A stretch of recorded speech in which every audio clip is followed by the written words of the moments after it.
sahabat Lingkar Madani dalam kelas pelatihan Getsi dalam aksi memutus rantai ketidakadilan dan mewujudkan dunia yang adil dan inklusif. Oke, kemarin kita sudah membahas mengenai interseksionalitas lebih dalam. Adapun equality, equity, dan justice. Pada sesi diskusi kemarin, teman-teman bersama kelompoknya mendiskusikan mengenai identifikasi identitas penerima manfaat dari wilayah kerja ke teman-teman dan bentuk ketidakadilan yang dialami. Hasil diskusi kemarin, aku mau sedikit bahas hasil diskusi dari teman-teman CTC, yaitu membuat forum diskusi khusus untuk perempuan dikarenakan pada saat diskusi bersama, perempuan cenderung minder dan tidak banyak berbicara, sehingga dari masalah ini teman-teman CTC menciptakan forum diskusi khusus perempuan. Nah, pada topik hari ini yaitu adalah analisis implementasi GETSI, strategi dan tantangan di berbagai sektor. Masih bersama Puspa Dewi atau biasa kita sapa Mbak Dewi. Nah, kebetulan hari ini Mbak Dewi tepat di sebelah saya teman-teman semuanya. Halo Mbak Dewi. Halo juga, pagi semua. Gimana nih Mbak kabarnya hari ini? Cukup cerah ya, dan senang sekali akhirnya bisa ke sini barengan dengan teman-teman sehingga proses diskusi kita, kelas kita mudah-mudahan hari ini juga apa maksimal gitu ya. Iya, betul sekali. Ya. Semoga diharapkan teman-teman setelah ini dapat mendapatkan hasil. Oke ya, makasih Bila. Pagi teman-teman, pagi Mbak Novi, senang sekali pagi ini ketemu lagi, berkesempatan ya untuk ketemu dengan Mbak Novi dan mudah-mudahan nanti sambil berjalan Iya, teman-teman yang lainnya juga bisa apa hadir ya, iya karena betul. memang sebenarnya sesi pagi ini sangat menarik dan saya rasa ini juga bisa menjadi pembelajaran bersama kita, terutama bagaimana sih mengimplementasikan GETSI ini di dalam kerja-kerjanya kita. Karena banyak yang kemudian, oke kita udah paham nih soal GETSI, tapi gimana ya implementasinya, gimana sih untuk itu bisa apa berkontribusi ya untuk Iya. perubahan sosialnya. Jadi di sini terima kasih Mbak Novi yang sudah kayaknya udah ini Tiga hari sesi. ketiganya ya, masih bisa hadir gitu ya, bisa bergabung dengan kita-kita dan mudah-mudahan ini juga bisa memberikan kontribusi ke lembaga Mbak Novi Iya, juga, tapi sekali. terutama juga ke Mbak Novi secara individu juga ya, bagaimana bisa meningkatkan pemahaman dan kesadaran kenapa kemudian kita saat ini bicara soal GETSI gitu ya, dan ini bukan hanya karena kan banyak yang bilangnya Hmm, ini GETSI ini karena apa program aja ya gitu iya, kan, banyak yang begitu. benar-benar. Tapi pada intinya sebenarnya bicara soal GETSI itu bicara soal kesadaran diri, Iya, bicara kesadaran diri dan bagaimana itu terjewantahkan iya. ataupun terimplementasi terhadap keseharian kita maupun dalam kerja-kerjanya kita seperti itu, termasuk dalam kerja-kerjanya kita. Nah, karena hari ini kita mau belajar bersama ya bagaimana mengimplementasikan GETSI ini, maka kita bisa memulai dengan melihat pada 2 hari kemarin juga gitu Iya, ya. Mungkin bisa langsung aja kali ya kita ini. Selamat datang Kak Kak. Tati. Tapi Kak Tati bingung ya ngeliat kami berdua. Jadi walaupun kita ini ngezoom gitu ya, nggak langsung, tapi gimana kita bisa berinteraksi seolah-olah kita itu sangat dekat gitu ya, seperti boleh itu. nggak? Oh gitu. Aku Jadi aku Bila Bila melipir. aku permisi dulu. Oh gitu. Waduh. Padahal saya pengen ditemenin. Oke. Em, Ya, teman-teman, hari ini kita memang akan melihat bagaimana kemudian mengimplementasikan GETSI ini dan sebenarnya kita masih punya tantangan apa aja sih sebenarnya dalam mengimplementasikan GETSI ini. Nggak apa-apa Kak Tati, kita juga baru gabung, ya baru memulai. Sengaja nih kayaknya nunggu Kak Tati loh dengan teman-teman yang lainnya. Nah, mudah-mudahan nanti ini bisa melengkapi pemahaman kita 2 hari kemarin juga gitu ya. Lagi-lagi kita tidak melupakan 2 hari kemarin kita berdiskusinya. Yang satu kita berbicara, hari pertama kita berbicara ketidakadilan gender, di mana memang melihat ketidakadilan dari perspektif gendernya. Yang kita juga udah memahami ketika kita berbicara gender, itu berbicara soal konstruksi sosial, baik itu peran, karakter, sifat, dan sebagainya, yang itu dilekatkan kepada salah satu jenis kelamin. Dan hari kedua kita juga mendalami ya dengan interseksionalitas, lebih mendalami lagi terhadap kerentanan maupun ketidakadilan yang dialami oleh setiap individu. Jadi interseksionalitas itu membantu kita untuk melihat siapa sih kelompok paling rentan, siapa kelompok yang paling marginal, sehingga ini juga membuat kita berefleksi apakah penerima manfaat kita selama ini dia adalah kelompok yang paling marginal, atau kemudian dia kelompok yang punya kuasa seperti itu ya, untuk ini bisa melihat siapa yang kemudian akan menjadi target penguatan maupun pemberdayanya. Nah, 2 aspek itulah yang kemudian sebenarnya kita berbicara GETSI. Karena ya kalau kita mau bilang GETSI itu teman-teman pasti udah tahu juga. Jadi GETSI itu tidak terlepas dari 2 aspek itu ya teman-teman ya. Nah ini kalau dulu ini kan ada perkembangan ya. Sebelum-sebelumnya itu kan bicaranya soal GESI, Gender Equality dan Social Inclusion. Nah, dalam proses perkembangannya kawan-kawan disabilitas melihat oh ini nggak cukup gitu. Karena ada kondisi khusus juga ataupun situasi-situasi yang juga dialami oleh kawan-kawan disabilitas, sehingga kemudian disabilitas itu juga menjadi satu kerangka pikir bersama, analisis bersama, dan bagaimana itu diimplementasikan. Makanya kenapa kemudian mulai muncul dengan GETSI gitu. Mungkin kawan-kawan pada bingung gitu, ataupun ini kapan ya, ataupun kok kemudian sudah mulai ada disabilitas. Kalau dulu kan GESI aja gitu ya.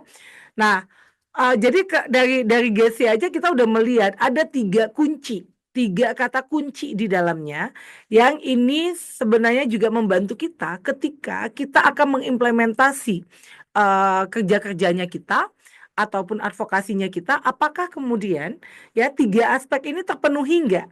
Ya, walaupun kalau kemarin kita bicara seharusnya tidak hanya berhenti pada equality, tetapi sampai dengan ke justice, tetapi bahwa GESI ini adalah sebuah proses juga untuk menuju ke justice.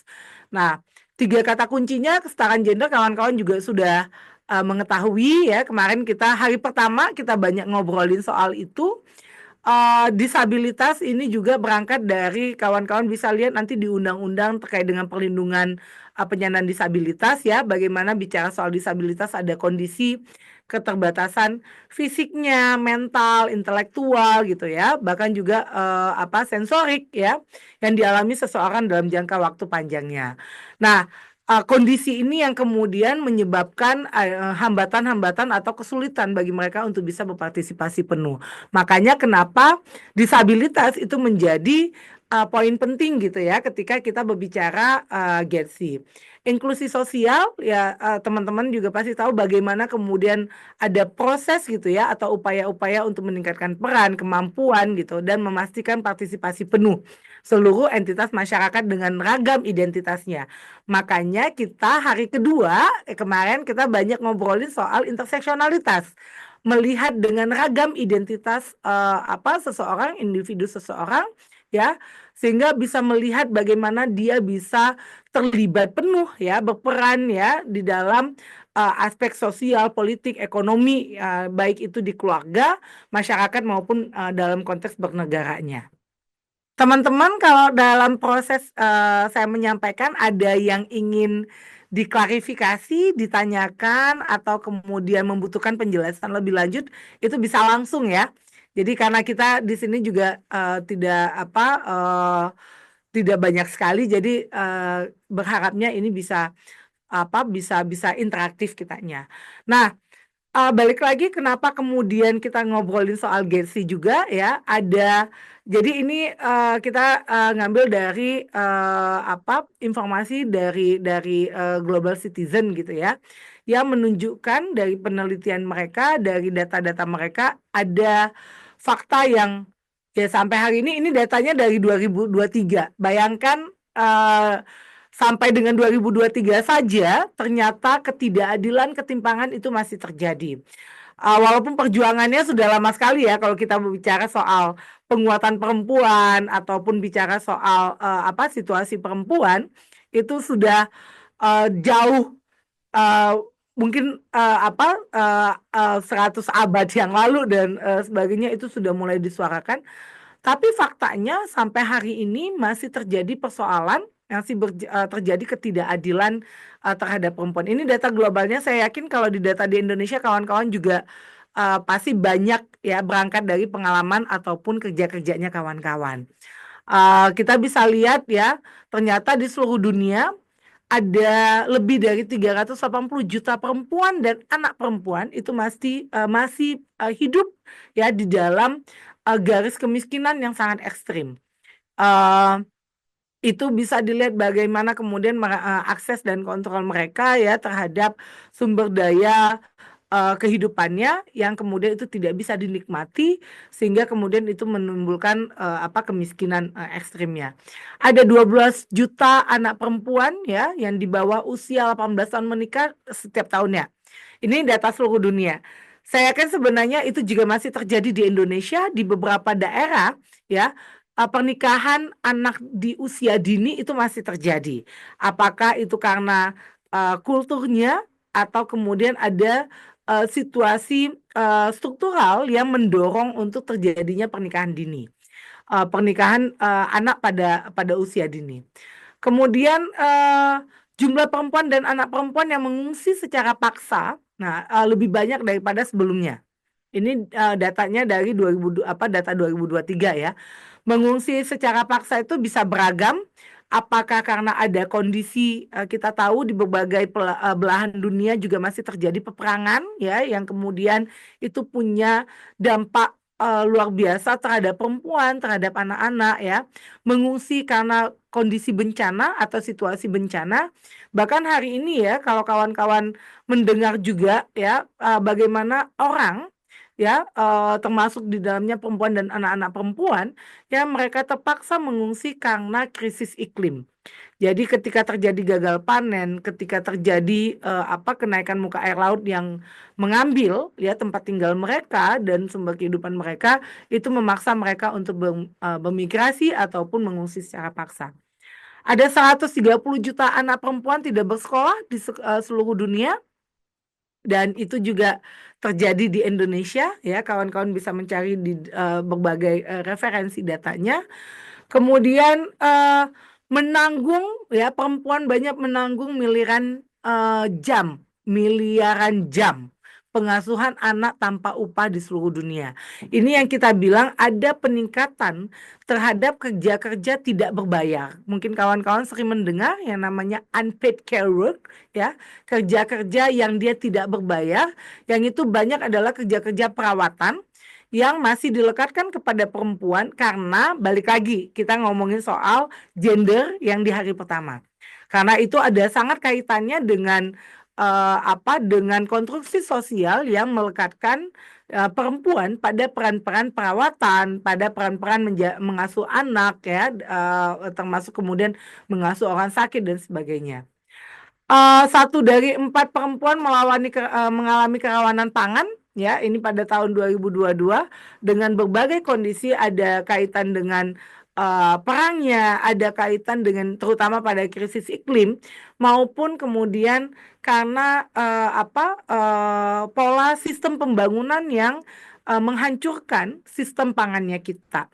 Dan tentu saja bicara soal pangan dan perempuan ya itu lagi-lagi sangat dekat karena tidak terlepas juga pada peran gender yang dilekatkan kepada perempuan.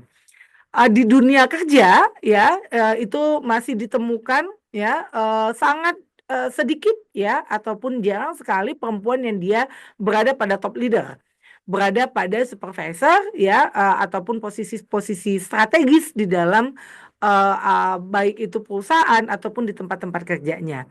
Kawan-kawan juga bisa lihat di Indonesia ya, fakta yang mengejutkan juga dari kabinet kita ya yang baru terpilih. Kawan-kawan bisa melihat berapa banyak cuman perempuan ya, yang kayaknya ini juga menurun dari periode sebelumnya, dan tentu saja itu adalah sebuah kemunduran di mana banyak kita yang sedang mendorong mengafirmasi untuk bagaimana perempuan berada pada posisi strategis seperti itu. Dan pada aspek ekonomi kita melihat hari ini masih terjadi ketimpangan ya, ketidakadilan terhadap perempuan yang bekerja ya, ataupun yang kemudian menikmati untuk hasil ekonominya, karena hasil ekonominya ya, ataupun bahkan kalau kita bilang soal upah, masih ada beberapa tempat atau bahkan hampir banyak gitu ya, perempuan yang upahnya mengalami diskriminasi dari laki-laki, mau itu di sektor informal maupun itu di sektor formalnya. Teman-teman kalau ada yang mau menambahkan atau mau sharing bisa langsung ya. Kita ini bisa interaktif teman-teman ya. Woi. Nah, itu nanti kita ngeliat ini nanti urusan Gusmus. Oh. Itu juga tuh salah satu tuh. Nah, nanti kita ngeliat tuh kenapa itu terjadi gitu ya. Kita bisa lihat cerita dari Gusmus itu. Sebagai pejabat publik ternyata punya perspektif begitu. Nah, masuk kan? Oke, kawan-kawan, ini kita bisa santai juga ya, karena sebenarnya yang penting adalah kita bisa memahami lebih dalam ya terhadap GESI ini. Nah, ini yang selalu sering ditanyakan gitu. Emang kenapa sih pentingnya GESI itu diintegrasikan? Kenapa sih kemudian sekarang pada sibuk gitu ya ngomongin GESI? Nah, kita tahu bahwa yang tadi ya bicara inklusi sosial, bahwa tidak ada seorang pun yang kemudian tertinggal di dalam proses pembangunan, mulai dari perencanaan, pelaksanaan, bahkan kemudian sampai dengan evaluasinya. Nah, persoalannya hari ini ya masih banyak, terutama mereka kelompok-kelompok marginal, ya kelompok-kelompok yang memiliki keterbatasan akses sumber daya, ya mereka tidak terlibat penuh atau bahkan kemudian tidak diajak bahkan ya di dalam proses-proses pembangunan ini. Jadi kenapa kemudian perlu ada GETSI di dalam program ini? Karena kita melihat itu sebuah prasyarat. Ya, dia sebuah prasyarat untuk bagaimana pembangunan yang ada ya itu meletakkan soal keprihatinan ketidakadilan sosial itu di garis terdepan intervensi. Kenapa? Tentu saja karena kita mau mewujudkan yang kita bilang soal keadilan sosial.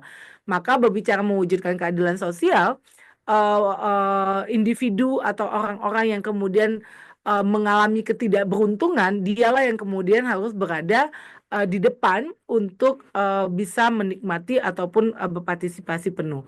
Ini juga setara ataupun sama ya, inline dengan tagline-nya tujuan pembangunan berkelanjutan, SDGs ya, no one left behind, nggak ada satu orang pun yang tertinggal. Dan itu diterapkan juga, GESI ini harusnya diterapkan juga sebagai strategi lintas sektoral. Jadi dia tidak bisa dilihat sektoral, makanya kenapa kita bicara GESI, dia adalah mainstreaming, karena dia harus masuk di dalam seluruh sektor ataupun ranah-ranah kehidupan. Nah, kemarin juga kita udah menyebutkan ya, bagaimana kemudian interseksionalitas pun kita pandang adalah untuk dia bisa menjawab bagaimana semua orang ya punya ragam identitasnya yang bisa mengakibatkan ketidakadilan. Maka integrasi GESI ini ya ditujukan atau diarahkan untuk bagaimana mengatasi kesenjangan, ketimpangan, dan ketidakadilan bagi kelompok-kelompok terpinggirkan dan bisa berkontribusi untuk perubahan sosial. Jadi arahnya tetap pada perubahan sosial, tetap diarahkan pada untuk mewujudkan keadilan sosialnya gitu ya. Jadi sama kayak dengan tema pelatihan GESI kita ya, bagaimana kita bisa memutus rantai ketidakadilan ya, rantai ketimpangan untuk mewujudkan keadilan sosialnya. Faktanya karena tadi udah dilihat juga ya, di 2023 saja di seluruh dunia pun masih mengalami persoalan ataupun fakta-fakta yang tadi sudah disampaikan cukup mengejutkan gitu ya. Ternyata perjuangannya kita masih menghadapi tantangan untuk bagaimana bisa mewujudkan keadilan sosial. Tantangan implementasi GESI ini kita pasti bisa menemukannya baik itu pada sistem sosial kita maupun pada sistem negara. Jadi kalau kita melihatnya, mungkin kawan-kawan udah sering mendengar bicara soal sistem patriarki ya, yang kemudian dia tidak meletakkan ya pengalaman situasi terutama perempuan, karena kalau kita bicara ketidakadilan gender yang paling banyak mengalami itu adalah perempuan ya. Situasi itu yang masih terjadi bahkan terjiwantahkan di dalam sistem negara kita ya, melalui kebijakan ataupun proyek-proyek yang ada. Apa sih kalau kita bilang dengan sistem yang patriarki gitu ya, yang dia eksploitasi gitu ya, eksploitatif, dominan, dan dia tidak mengutamakan meletakkan pengalaman situasi individu seseorang dengan ragam identitasnya itu punya situasi ketidakadilan ataupun ketimpangannya. Nah, kenapa itu terjadi? Kita melihat satu ya, hari ini di negara kita bahkan ya itu masih banyak ya kebijakan atau proyek-proyeknya, program-programnya yang itu buta atau netral gender. Yang dibilang dengan netral gender ya, dia melihat ya kan di situ kan udah ada setiap orang, jadi nggak perlu dong di mention khusus gitu ya. Nah, ini juga perjuangan kawan-kawan disabilitas gitu ya, melihat bahwa kita nggak bisa nih kemudian hanya dibilang dengan setiap orang, karena ada kebutuhan, ada situasi khusus, ada keterbatasan yang dimiliki, termasuk kemudian perempuan-perempuan miskin, perempuan-perempuan yang dia tidak punya akses ataupun sumber daya ya untuk bisa menikmati hak-haknya. Nah, ini yang kita bilang banyak kebijakan-kebijakan kita itu yang buta atau netral gender. Makanya salah satu, nanti kita lihat salah satu perjuangannya, kawan-kawan mungkin sering mendengar gitu ya, bagaimana kelompok-kelompok perempuan terutama maupun gerakan sosial yang lainnya itu juga mendorong di dalam kebijakannya kita itu punya, misalnya berbicara azas itu bicara soal keadilan, juga meletakkan soal keadilan gender. Karena dia nggak bisa dibaca sama gitu ya dengan kondisi masyarakat yang lainnya juga gitu. Kedua, tantangannya kita hari ini ya, kita masih melihat masih banyak gitu yang belum sensitif, ada situasi yang berbeda ya, ada baik itu karena biologisnya ya maupun juga karena konstruksi sosialnya.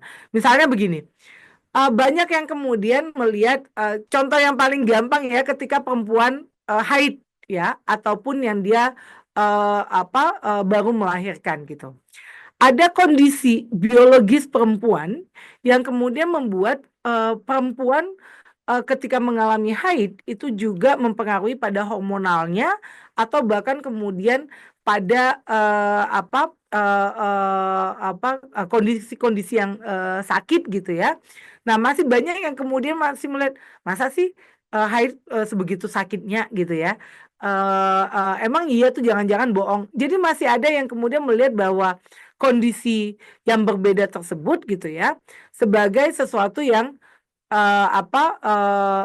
tidak benar gitu ataupun dilebih-lebihkan dianggapnya. Ini yang kemudian kita lihatnya dia tidak sensitif terhadap ada perbedaan, ada kondisi ya, tetapi itu bukan untuk dibedakan ya, dibedakan dalam hal yang lainnya. Karena kan banyak juga ya kalau kita ngelihat perempuan itu nggak usah lah jadi pemimpin.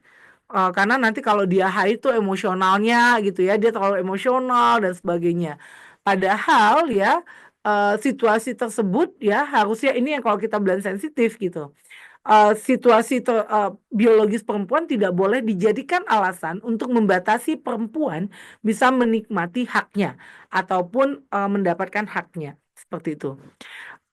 Responsif kita bilang masih banyak ya, baik itu kebijakan kita, sistem sosial kita, sistem negara kita itu yang nggak responsif. Contohnya sudah mengetahui bagaimana kemudian kondisi perempuan yang berbeda ya, atau situasi perempuan ya dengan alamnya yang kita tahu dia juga punya keterikatan ya dengan alamnya, tetapi kemudian banyak kebijakan-kebijakan atau bahkan proyek-proyek yang justru menyingkirkan perempuan dari alamnya. Nah, banyak kemudian situasi misalnya ketika perempuan haid tadi ya, atau kemudian ketika perempuan pasca melahirkan yang dia membutuhkan waktu dengan menyusui dengan anaknya untuk ASI eksklusif dan sebagainya, itu kemudian tidak difasilitasi di tempat kerjanya gitu ya. Artinya bahwa tempat kerjanya itu belum respon terhadap situasi yang dialami oleh perempuan ya, oleh situasi yang berbeda tadi. Nah, tantangan lainnya adalah kita melihat juga alokasi pendanaan ya, kawan-kawan bisa cross check misalnya di anggarannya di negara kita ya, yang itu untuk pemberdayaan untuk menguatkan perempuan ya itu masih sangat sedikit, bahkan sangat lemah seperti itu. Jadi kita bisa melihat bagaimana kemudian alokasi pendanaan ataupun budget gitu ya, baik itu negara, baik itu kemudian di desa dan sebagainya, itu kemudian tidak banyak gitu atau kemudian sangat bisa dikatakan sangat minim seperti itu. Nah, yang terakhir tantangan kita untuk mengimplementasikan itu ya karena masih ada kebijakan dan aksi-aksi atau proyek-proyek atau program-program yang justru kemudian menghambat ya untuk pemberdayaan, untuk penguatan, untuk keadilan bagi kelompok-kelompok marginal. Jadi masih ada nih contohnya ya. Kalau kita mau bilang ini sering banyak nih kawan-kawan disabilitas bicara gitu ya. Contohnya pada kebijakan iklim gitu. Kebijakan iklim itu situasi perubahan iklim itu dia punya dampak yang berbeda terhadap kawan-kawan disabilitas. Kalau datanya WHO itu menyebutkan bahwa penyandang disabilitas ya mereka mengalami 3 sampai 4 kali kerentanan yang lebih berat gitu ya dalam menghadapi krisis iklim. Persoalannya hari ini apakah kebijakan dan aksi-aksi kita itu mengakomodir ya kebutuhan-kebutuhan penyandang disabilitas dengan ragamnya. Kawan-kawan penyandang disabilitas misalnya juga masih banyak nyampein ketika bencana akibat perubahan iklim yang terjadi itu juga mereka masih banyak mengalami diskriminasi, masih banyak yang kemudian tidak bisa mengakses pangannya ataupun tempat evakuasi dan sebagainya. Perempuan pun juga begitu. Banyak kemudian kebijakan dan aksi-aksi itu yang tidak menjawab pada persoalan ya ketidakadilan gender ya, terutama yang dialami oleh perempuan. Banyak kemudian kita justru melihat berbagai kebijakan atau proyek-proyeknya justru menambah beban kehidupan perempuan. Nah, misalnya nih, ini lagi hebohnya juga dengan kenaikan PPN ya. Kenaikan PPN 12, dia punya implikasi nggak ya terhadap kondisi perempuan sendiri? Kenaikan PPN nggak hanya dilihatnya pada kenaikan PPN, tetapi dia punya implikasi kepada ya sektor-sektor yang lain, terutama untuk kebutuhan rumah tangga ya dan sebagainya, yang itu masih dilekatkan menjadi tanggung jawabnya si perempuan. Dilekatkan ya oleh konstruksi sosial ya menjadi kebutuhan atau bukan kebutuhan perannya si perempuan saja. Banyak kemudian proyek-proyek yang dia menyebabkan krisis air. Air sangat lekat pada kehidupan perempuan karena konstruksi biologisnya maupun peran gender yang dilekatkan. Nah, masih banyak kemudian proyek-proyek atau kebijakan yang justru membuat krisis air. Ini yang kita bilang justru tidak menjawab ya ketidakadilan gendernya ya, malah kemudian memperparah menambah beban bagi perempuan di dalam menikmati haknya. Teman-teman kalau ada yang mau bertanya bisa langsung atau mau menyampaikan sesuatu juga bisa langsung ya. Nah, ini beberapa prinsip yang teman-teman juga perlu perlu melihat gitu ya ataupun mengecek apakah kemudian mainstreaming GESI itu sudah terjadi atau belum. Nah, kita bisa ngelihat pada prinsipnya ya dalam memainstreamingkan GESI ini satu ya apakah ada dukungan politik dan kepemimpinan. Maksudnya begini.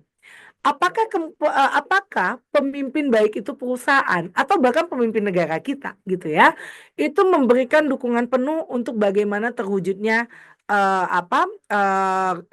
keadilan gender ya keadilan bagi penyandang disabilitas dan juga inklusi sosial. Jadi dukungan politik dan kepemimpinan itu bisa dilihat apakah ada kebijakan gitu ya, apakah kemudian ada apa sih namanya political will dari pimpinan ya, dari pemegang keputusan untuk dia bisa mengakomodir ataupun mewujudkan untuk keadilan ini.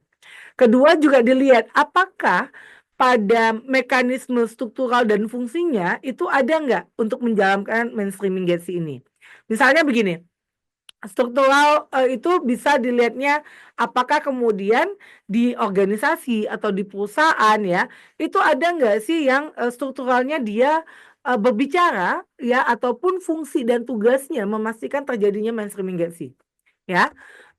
Kalau kemudian dilihat ada beberapa yang kayaknya nggak perlu di struktural, tapi itu kemudian ada di mana-mana, tetapi tetap saja apakah kemudian ada satu mau dibilang badan kah, mau dibilang dewan kah, atau apapun ya yang dia dilihat sebagai mekanisme struktural untuk memastikan berjalannya mainstreaming GETSI ini.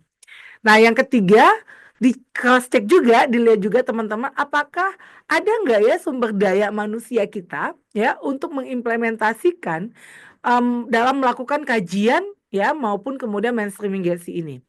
Ada nggak sih di perusahaan, organisasi, bahkan di negara, bahkan di desa kita gitu ya, ada nggak ya yang punya sumber daya ini? Nah, jadi adanya sumber daya ini menjadi sebuah prinsip untuk kemudian memainstreamingkan GETSI. Alokasi pendanaan, ya. Nah, salah satu juga yang dilihat di dalam GETSI ini adalah ada nggak ya data terpilah. Data terpilah. Nah, yang sekarang ini kan sudah mulai ada kan bicaranya soal perempuan dan laki-laki. Tetapi ada ragam identitas yang lain yang itu kemudian tidak terdata. Contohnya ya lagi-lagi kita ngelihat di dalam konteks perempuan saja banyak kemudian data perempuan yang dia misalnya sebagai perempuan nelayan, perempuan petani gitu ya, atau kemudian perempuan dengan penyandang disabilitasnya itu juga masih ditemukan ataupun masih dilihat tidak ada data terpilahnya. Kalau kita ngobrol dengan kawan-kawan yang disabilitas itu lebih kenceng lagi gitu, lebih apa ya? Mereka menyebutnya bahwa hari ini masih banyak sekali penyandang-penyandang disabilitas yang itu tidak terdata oleh negara, yang kemudian akan punya implikasi terhadap dukungan kepada mereka dalam memenuhi dan menikmati haknya. Eh, ada tidak di dalam organisasi ya maupun negara dan sebagainya panduan maupun kebijakan yang dia bisa mendukung dalam menganalisa GETSI. Nah, jadi itu dilihat ya dan yang terakhir bagaimana menciptakan ruang ya ataupun wadah ya untuk bisa mendorong partisipasi penuh ya kelompok-kelompok marginal ini, kelompok-kelompok rentan tersebut. Jadi perlu juga dilihat apakah ada wadah yang diciptakan, bukan hanya wadah, tetapi apakah kemudian ruangnya kondisinya dan sebagainya itu bisa mendorong nggak partisipasi penuhnya. Kemarin kita sudah ngobrol misalnya, oh dia diundang kok di dalam rapat di desa gitu ya, tetapi itu waktu rapatnya tidak sesuai dengan ataupun tidak tidak melihat pada situasi perempuan yang masih melakukan kerja-kerja domestik sebagai implikasi dari peran gender yang dilekatkan kepada mereka. Jadi 1, 2, 3, 4, 5, 6, 7 ini bisa kawan-kawan cross check. Sudah punya belum ya di organisasi kita ya, terutama ini karena kita ngomongin dengan organisasi gitu ya. Kita bisa lihat apakah ini kemudian bisa sudah memainstreamingkan GESI atau belum gitu, teman-teman. Jadi 7 aspek ini setidaknya bisa coba di cross check. Mungkin kalau kawan-kawan nanti bisa menyampaikan juga ada aspek yang belum dilihat di sini itu bisa disampaikan sehingga kita kemudian bisa memperkuat prinsip bagaimana kemudian memainstreamingkan GESI ini. Ini kita perlu melihat bahwa GESI itu bukan goal. bukan tujuan. Tapi dia adalah sebuah proses untuk mencapai keadilan. Teman-teman perlu melihat bahwa ini adalah satu upaya untuk mewujudkan keadilan. Jadi perlu dilihat bahwa GESI ini bukan tujuannya untuk keadilan, karena dia adalah sebuah proses untuk memastikan keadilan itu terjadi. Nah, ini ada 1, 2, 3, 4, 5, 6, 7 aspek yang kemudian kawan-kawan juga bisa cross check ya, perlu dilihat apakah kemudian sudah menjawab ya ataupun sudah memainstreamingkan GESI atau belum. Yang pertama ya, apakah kita melakukan peningkatan pemahaman gitu ya, ataupun memahami nggak bagaimana keterkaitan GESI ini dengan dinamika kekuasaan ataupun dinamika kekuatan yang ada. Bagaimana kemudian memahami ya, menyadari ada situasi yang berbeda ataupun situasi yang timpang karena terkait dengan dinamika kekuasaannya ataupun kekuatannya. Nah, aspek yang kedua adalah berbicara analisis. Makanya ketika kita mau melakukan sesuatu atau merencanakan sesuatu, maka analisis ini menjadi bagian penting untuk memastikan apakah strategi ataupun upaya yang kita lakukan itu menjawab nggak persoalan yang dialami oleh kelompok-kelompok rentan dengan kacamata yang kemarin kita diskusiin, kacamata ketidakadilan gender, kacamata interseksionalitas untuk melihat lapisan dan ragam identitas di masyarakat yang itu kemudian berimplikasi pada ketidakadilannya. Nah, dicek juga ada nggak sumber daya, ini sama kayak yang tadi ya, bicara ada nggak alokasi sumber daya di dalamnya, ada toolsnya nggak, ada focal point-nya nggak gitu ya, ada unitnya nggak, ada soal bahkan sampai dengan urusan di mailnya ya, di monitoring, evaluasi dan learningnya, apakah kemudian sudah mengintegrasikan GESI atau belum. Salah satunya dilihat dengan data terpilah, walaupun nggak berhenti di situ. Karena kalau kita berbicara GESI, kita harus membicara tidak hanya kuantitas, tetapi juga berbicara kualitas. Apa substansinya? Ya, jadi nggak cukup nih hanya melihat pada oh ya jumlah perempuan sekian, jumlah laki-laki sekian, nggak cukup. Tetapi perlu dilihat dari jumlah perempuan yang sekian, berapa perempuan yang dia sudah berdaya, yang dia sudah bisa kuat untuk mengadvokasi hak-haknya. Ya, kemudian juga melihat pada aspek pengambilan keputusan, partisipasi dalam pengambilan keputusan, dan juga pada aspek pendanaan maupun budgeting. Ini beberapa contoh ataupun tools atau metode yang bisa kawan-kawan gunakan untuk menganalisa kesetaraan atau keadilan gendernya dan inklusi sosial. Jadi ini ada beberapa metode, tapi yang sering digunakan itu dua metode ya, ataupun dua pendekatan. Yang pertama, kawan-kawan pasti sudah tidak asing atau udah familiar dengan gender analyzed pathway atau GAP gitu ya, untuk melihat yang kemarin kita diskusiin, akses, kontrol, partisipasi, dan manfaat. Nah, itu analisis ini juga digunakan oleh Bappenas ya, pemerintah kita sebagai metode ataupun tools untuk menganalisis ketidakadilan gender dengan melihat dampak gendernya ya. Jadi teman-teman ini cuma contoh saja, tapi nanti teman-teman bisa mengelaborasi. Misalnya pengambilan keputusan itu di bawahnya bisa dibuat ya perempuan, laki-laki atau gender lainnya. Karena kan kita tahu sekarang dengan ragam identitas tersebut itu juga banyak identitasnya. Nah, misalnya diakses gitu. Perempuan apakah punya akses nggak pengambilan keputusan di ranah? Nah, ini ada ranahnya lagi nih. Bicara akses, kontrol, partisipasi, manfaat, apakah di ranah keluarganya seperti apa, komunitasnya seperti apa, tempat kerjanya seperti apa gitu ya.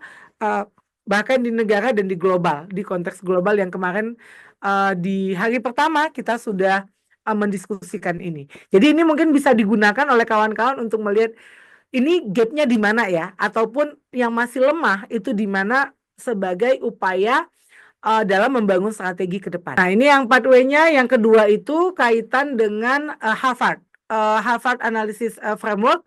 Kawan-kawan juga pasti uh, pernah atau bahkan menggunakan ini di dalam menganalisa ketidakadilan gender ya, untuk melihat bagaimana beban waktu kerja ya, termasuk juga dengan data terbilangnya ya, itu apakah timpang, apakah salah satu individu mengalami ketidakadilannya, beban yang lebih gitu ya, ataupun waktu kerja yang berlebih. Nah, ini contohnya saja kawan-kawan, contohnya kawan-kawan mungkin nanti bisa melihat juga. Misalnya siklus ini ada contoh, ini dari saya ngambil dari kawan-kawan Oxfam ya, tapi nanti bisa juga kawan-kawan men-share-nya. Dan di sini contohnya dengan perempuan buruh dan istri nelayan dengan kemudian waktu laki-laki nelayan. Dari sini tuh terlihat tuh teman-teman bagaimana kerja jenis kerja yang lebih banyak ataupun kemudian jenis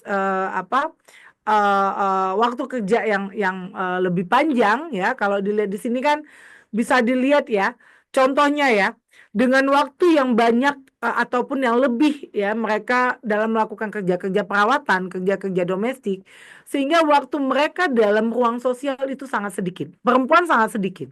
Kalau di situ tuh dari 24 jam hanya 1 jam. Nah, kalau laki-laki itu dia bisa 5 sampai 5 jam ya. Dalam kasus ini, teman-teman mungkin punya pengalaman-pengalaman yang lainnya nanti bisa di-sharekan juga. Jadi mungkin ini juga bisa digunakan oleh kawan-kawan dalam menganalisa ketidakadilan gender, berbicara soal beban yang berlebih, ya, waktu yang berlebih dan ruang-ruangnya. Nah, pendekatan ini juga bisa digunakan kawan-kawan. Jadi ini sebenarnya dalam pendekatan program. Ya, dari analisis tersebut, ya, apa pendekatan yang kita lakukan? Jadi di sini ada 2 aspek yang perlu kita lihat. Pertama, target spesifik kelompok marginalnya, ya, atau kita juga bisa menyebutnya dengan target spesifik gender, gitu. Mau itu kawan penyandang disabilitas, perempuan buruh, ya, bahkan nelayan atau petani dan sebagainya. Yang itu kita lihat ketika kita analisis dia adalah kelompok yang paling rentan atau dia kelompok yang paling marginal. Jadi bicara soal target spesifik gender ini untuk melihat bagaimana strategi intervensinya itu untuk memastikan kebutuhan spesifik si target gitu ya, untuk menjawab kerentanannya. Jadi kalau kemarin tuh cerita teman-teman, situasinya adalah mereka tidak mendapatkan informasi atau tidak mendapatkan atau mereka tidak punya kapasitas. Maka strategi intervensinya adalah untuk memberikan peningkatan kapasitas kepada target tersebut. Untuk bagaimana dia bisa ya menyampaikan situasi dan pendapatnya. Nah, yang kedua, kita bicara soal mainstreaming. Nah, di situ itu bicaranya bagaimana strategi intervensi untuk mengarusutamakan kebutuhan kelompok marginal dalam sistem sosial bahkan juga negara. Misalnya begini, kemarin ada tantangannya ya, tantangannya itu perempuan dia belum berani ya, atau belum menyadari atau belum bisa untuk terlibat langsung pada rapat pengambilan keputusan bersama dengan masyarakat yang lain gitu ya, karena ada kondisi dan sebagainya. Nah, bagaimana kemudian itu dibangun strateginya untuk perempuan kemudian bisa ataupun ruang pengambilan keputusan itu bisa mengakomodir ya, mengadres kebutuhan kelompok marginal pada sistem-sistem di sosial maupun di negara. Jadi twin track pendekatan ini ya bisa digunakan untuk mengarah pada keadilan sosial tadi gitu. Tentu di dalam ketika kita sudah menentukan itu, menemukan tersebut ya, maka kemudian strategi pengembangannya. Jadi misalnya kita tadi tuh udah melihat ataupun pendekatannya strategi target individunya atau spesifik gendernya ini apa ya? Target ataupun strategi untuk mainstreamingnya ini apa ya? Maka kemudian perlu mengembangkan strateginya yang dia adaptif. Ini adalah circle ketika kita mengembangkan strategi-strategi ya yang untuk adaptif dan dia juga reflektif. Sebenarnya tidak hanya adaptif tetapi juga reflektif. Karena ketika kita berbicara GETSI ya sebagai sebuah proses, maka refleksi itu menjadi penting. Ini siklusnya yang nanti kawan-kawan juga bisa melihat ya, merefleksikan di dalam kerja kerja masing-masingnya teman-teman ya. Misalnya ketika kita melihat pada kondisi atau situasi saat ini itu seperti apa, perempuan, laki-laki dan gender yang lainnya, apa kemudian aksesnya, kontrol, manfaat, partisipasinya yang itu masih dilihatnya timpang seperti itu, atau dia masih mengalami ketidakadilannya. Kemudian dari situasi itu dilakukan dalam pemetaan-pemetaannya, ya, memperkuat data-datanya, ya, dan bagaimana baseline yang kemudian akan menjadi baseline yang kemudian akan dibangun pada rencana aksinya. Kawan-kawan mungkin sering mendengar soal rencana aksi gender, ya. Dan rencana aksi gender itu adalah salah satu yang kalau kita bicara soal GESI, itu adalah salah satu prasyarat yang juga harus dimiliki.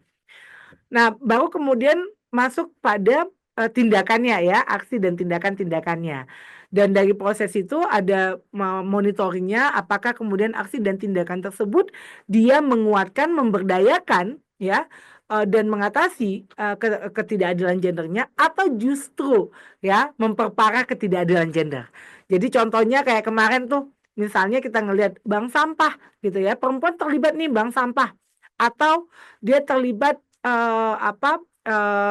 kegiatan ekonomi misalnya ya. Tetapi hanya dilihat, oh ya perempuan itu bisa menghasilkan ekonomi, tetapi tidak dilihat apakah kemudian pada kerja-kerja domestik itu juga terjadi nggak perubahannya. Apakah kemudian beban-beban kerja domestik itu kemudian juga dibagikan kepada suaminya ataupun yang lainnya, sehingga bebannya tidak bertumpuk kepada perempuan. Nah, dari proses itu yang kemudian ya direfleksikan, refleksinya konteksnya itu. Ya, apakah kemudian strategi yang kita bangun itu dia memberikan keadilan bagi perempuan dan kelompok marginal lainnya, atau kemudian justru menambah bebannya. Nah, ini yang kemudian kita harus hati-hati ya, ataupun berefleksinya dalam melihat pemberdayaan, penguatan, apakah itu kemudian menguatkan perempuan ya, atau jangan-jangan membuat dia tergantung dengan kita. Nah, kalau membuat tergantung dengan kita, ya itu nggak berdaya juga gitu ya. Apakah prosesnya itu membangun kesadaran kritis dia, atau kemudian dia bisa memutuskan terhadap kehidupan dan sumber-sumber kehidupannya. Oke, terima kasih Kak. Kak, apa ya? Mbak Ayo, siapa? Ayo. Udah 3 hari loh kita Fahira. bergabung. Fahira. Iya kan, Kak Fahira? Iya, betul, betul, Kak Novin. Iya, Silakan, Kak. terima kasih Kak Fahira, Mbak Dewi gitu ya. Sebenarnya tadi selama mendengarkan materi, mungkin ada satu hal yang aku sangat bertanya-tanya gitu ya. Sebenarnya kan kalau dilihat dari prinsip tadi, sebenarnya di organisasi kami pun kadang misalnya di untuk apa namanya membuat suatu kegiatan itu kadang pun terlewat bagian misalnya khusus perempuan gitu kan ya. Nah, itu masih masih sering terlewat gitu kan. Nah, tadi kan juga disampaikan terkait dengan no one left behind gitu kan ya, juga terintegrasi dengan SDGs gitu ya. Tapi yang jadi satu pertanyaan banget gitu ya, Mbak. Menurutku si ini kayak jadi yang belum populer banget di kalangan banyak orang gitu ya. Maksudnya nggak yang semua orang tahu gitu ya. Kayak tadi tuh dibahas juga terkait dengan dukungan dari kepemimpinan gitu kan ya. Nah, kebetulan LTKL kan kepala sekretariatnya perempuan. Nah, yang ingin saya tanyakan itu kayak gini loh, Mbak. Jadi, eh kalau misalnya kita udah menerapkan GETSI nih, misalnya benar-benar mengarusutamakan perempuan dalam semua kegiatan gitu ya, goals akhirnya secara dampak secara luas gitu ya di banyak orang itu sebenarnya apa gitu yang menjadi apa namanya, kalau misalnya kita baru sendirian aja gitu ya menerapkan ini, terus tadi ada juga alokasi anggaran dan lain-lain sebagainya, itu kan sebenarnya jadi lebih banyak gitu kayak yang harus kita keluarkan, terus energi, waktu dan lain sebagainya karena kita apa namanya memerhatikan hal tersebut gitu kan ya. Nah, goals akhir sebenarnya kita balik lagi tadi adalah terciptanya keadilan gender gitu kan ya. Nah, tapi sebenarnya faktor-faktor lain atau akibat yang ditimbulkan dari kita keuntungan gitu lah ya bagi lembaga kita gitu. Kalau kita sudah menerapkan ini, apa yang bisa kita advokasi atau kita publikasikan gitu kayak misalnya nih gini, kita kan di lingkungan gitu kan ya, terus di perkebunan atau pertanian gitu kita udah menerapkan ini. Sejauh ini kan mungkin aku aja yang belum terupdate dalam suatu lembaga yang benar-benar mengedepankan perempuan gitu kan ya. Ada sih, akhir-akhir ini ada kami terpapar dengan Yayasan Care Peduli pengaruh utamaan gender yang apa namanya ber-MOU dengan Pemkab daerah kami, tetapi isunya jadi kurang meledak banget gitu kan ya Mbak, karena ya tadi baru sendiri aja gitu kan ya. Nah, apa usaha atau apa strategi atau tantangan yang apa sih mindset terus bagaimana sih caranya agar kita itu it's okay, kita harus benar-benar menerapkan ini terus nanti insya Allah akan ada kebaikan di dalamnya gitu kalau kita sudah menerapkan ini gitu Mbak. Mungkin itu sih yang aku menjadi kayak pertanyaan banget gitu kan ya. Thank you. Oke. Mbak ngerti nggak maksud pertanyaanku? Ngerti banget. Karena sebenarnya itu menjadi apa pemikiran kita ya. Karena artinya kan begini, bahwa hari ini ya kita masih berjuang untuk keadilan bagi semua orang itu bisa tercapai. Terutama kalau yang kita bilang soal no one left behind ya. Makanya kenapa kemarin kita bicara soal interseksionalitas.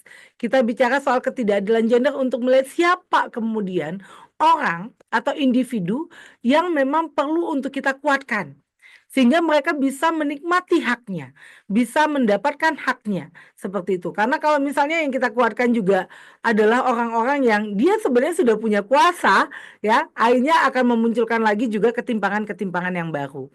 Nah, kalau ditanya tadi, ini kayaknya apa masih belum, bukan belum familiar ya, mungkin belum menyeluruh ataupun belum menjadi sebuah sebuah gerak bersamanya ya.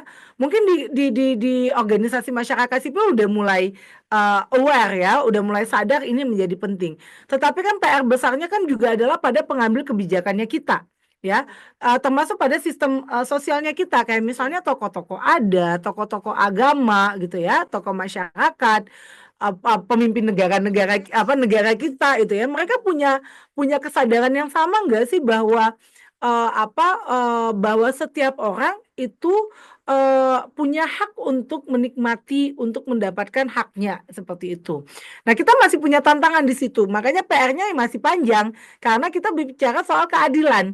Kalau mau ditanya ini ujungnya di mana ya, Gesi, ini kan proses. Balik lagi yang tadi ya. Jadi Gesi ini jangan dilihatnya tujuan, tapi Gesi ini adalah prosesnya. Tujuannya apa? Untuk keadilan.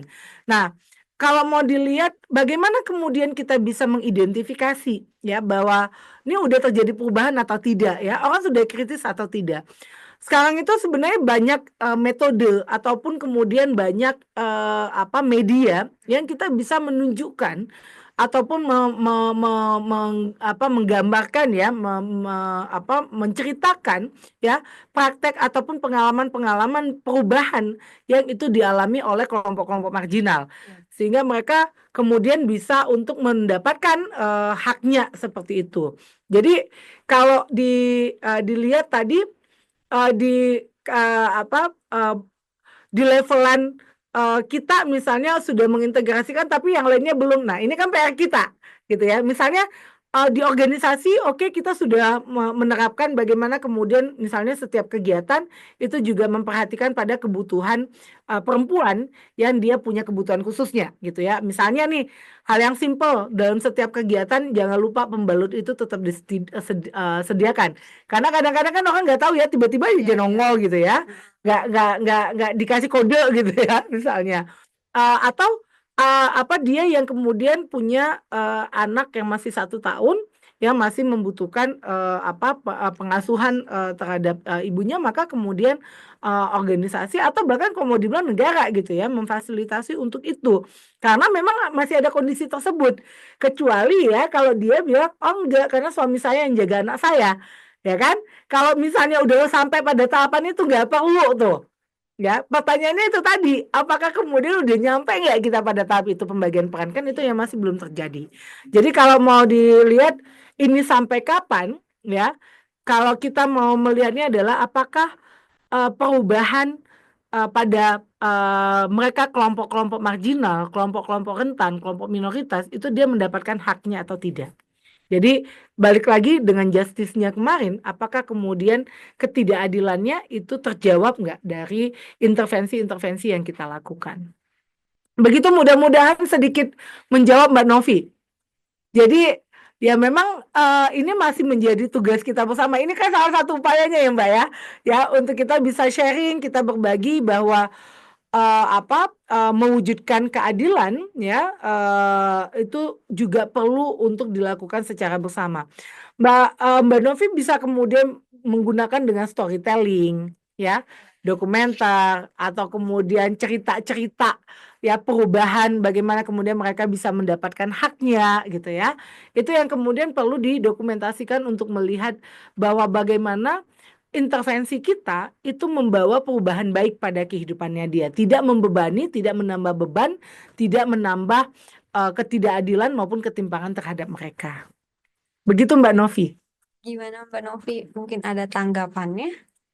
Siap Mbak Dewi, jadi ini Novinyata Getsi itu adalah prosesnya. Jadi kayak yang tertera di gambar ini, sejak awal itu harus ada pemetaan dan perencanaan dalam suatu kegiatan. Jadi kita bisa melakukan apa tadi, publikasi, storytelling, ataupun dan sebagainya agar kegiatan ini nantinya menciptakan keadilan gitu. Nggak tahu Betul. sampai kapan, pokoknya ada keadilan lah gitu yang terjadi. Thank you Mbak. Ya, sama-sama. Oke, baik. Silakan teman-teman, apakah ada yang ingin bertanya lagi mungkin atau ingin sharing terkait pengalamannya? Boleh, teman-teman. Kak Artati mungkin. Apa? Silakan Kak. Ya Mbak. Iya. Silakan Terima Kak. kasih.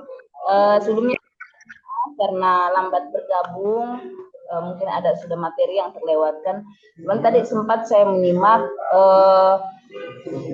masih tingginya pernikahan dini di tingkat masyarakat. Kaitannya dengan apa ya, tujuan dari program pemerintah soal SDGs. Nah, ini itu pernikahan dini ini juga sangat berpengaruh dengan tingginya angka stunting yang ada di tingkat desa gitu. Beberapa kali kami mencoba melakukan atau mengidentifikasi apa sih permasalahannya. Memang seperti disampaikan oleh Mbak Dewi tadi, ada situasi-situasi yang mempengaruhi sehingga pernikahan dini itu masih sangat banyak terjadi, itu lingkungan keluarga, di mana memang akar permasalahannya ini dari lingkungan keluarga, gitu. Kemudian keluar seperti apa respon sosial, gitu. Karena rata-rata apa ya, anak perempuan yang mengalami pernikahan dini itu mereka berasal dari keluarga yang tidak mampu. Itu. Kemudian yang kedua juga ada pernikahan dini itu karena jodohan. Nah, itu situasinya. Nah, kemudian dampak dari pernikahan dini itu karena minimnya pengetahuan, kemudian itu sangat berpengaruh dengan kesehatan perempuan itu sendiri. Ketika mereka memiliki anak, mereka belum siap secara mental, pengetahuan yang minim dalam proses perawatan anak. Ini juga mengalami kendala, sehingga kami sampai cek di proses pada saat imunisasi anak itu banyak sekali anak yang mengalami stunting. Gini, ini juga sangat berpengaruh dengan pembiayaan, gitu. Pembiayaan di desa ya. Di desa itu biasa kan stunting ini di cover desa itu sendiri. Sementara di sisi lain Sementara di sisi lain juga kami melihat kenapa stunting itu terjadi dalam penanganannya pun, misalnya pemerintah itu mengatakan adanya pemberian makanan tambahan. Pemberian makanan tambahan ini juga yang belum tepat. Sehingga kesimpulan sementara yang kami ambil, tingkat pemahaman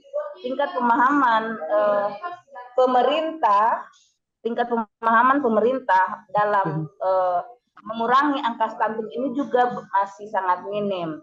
Bayangkan kalau anak bayi yang diberikan itu makanan tambahannya itu makanan olahan yang mana belum mampu anak bayi untuk mencernanya. Hanya pemberian makanan tambahan yang diberikan nugget, tapi sarannya ini anak di bawah 3 tahun gitu. Nuggetnya pun yang dibeli itu diolah bersumber dari bahan baku yang ada di desa itu sendiri, tetapi yang instan gitu.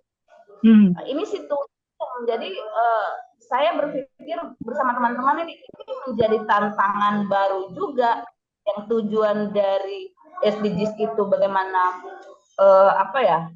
desa bebas kemiskinan, harus sehat dan lain-lain itu, ini juga akan menjadi hanya menjadi impian tapi tidak bakalan terwujud kalau penanganannya terus-terusan seperti ini. Makanya dari awal saya bilang pemahaman tentang gender ini tidak hanya dilakukan di kalangan masyarakat, tapi yang lebih penting itu di tingkat penentu kebijakan, gitu. Bagaimana penentu kebijakan ini memahami tentang persoalan gender, apalagi kalau mau dibahas sedetail gitu. Kira seperti itu sharing informasinya. Terima kasih, Mbak. Ya. Terima kasih Kak Tati, silakan.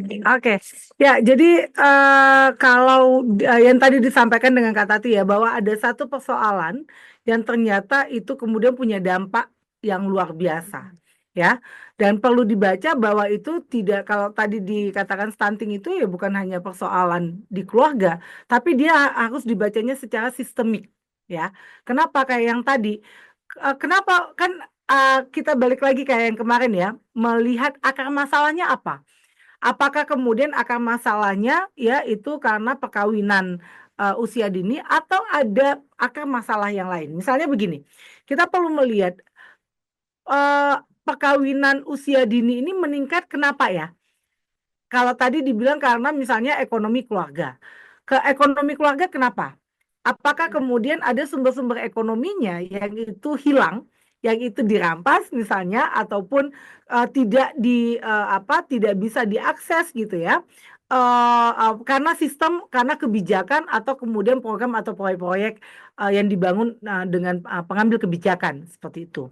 Jadi ketika kita menganalisa ini, maka kalau kita bicara soal justice kemarin, kan itu kan melihat pada akarnya ini di mana, ya kan membacanya di akarnya itu yang di mana.